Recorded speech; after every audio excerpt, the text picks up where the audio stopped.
Merci, mes chers collègues. Monsieur Hetzel a la parole pour le groupe LR.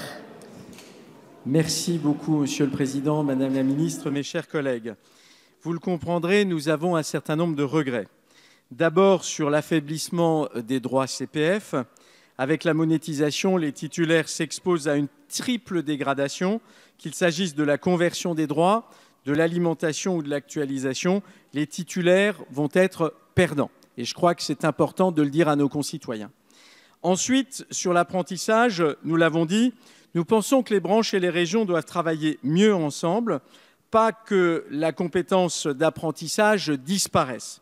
C'est en quelque sorte ce que vous proposiez, puisque vous nous expliquez qu'elle n'est pas transmise aux branches.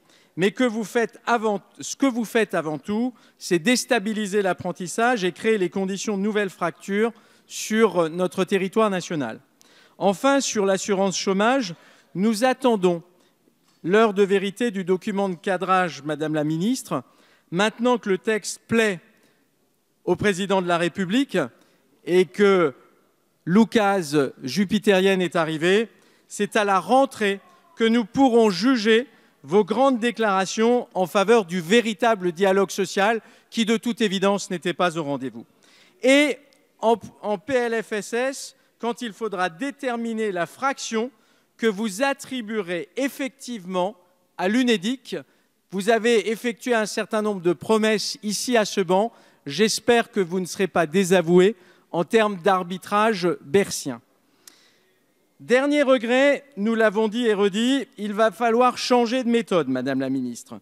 Les concertations concomitantes à l'examen du texte au Parlement, les amendements d'écriture, de réécriture, les changements de cap au Sénat, la multiplication des renvois aux ordonnances, y compris par voie d'amendement, et ceci y compris en deuxième lecture. 3 amendements de l'opposition adoptés ici en deuxième lecture sur l'ensemble des amendements. Bravo, on voit bien que vous tenez compte de ce que fait l'opposition.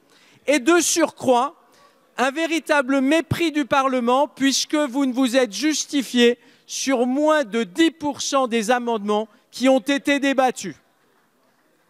Pour ces raisons et toutes celles que nous avons développées au cours de l'examen de ce texte, le groupe Les Républicains restera fidèle à sa ligne. Vous avez là aussi traité les choses avec mépris. Notre ligne, c'est que nous voterons contre ce texte.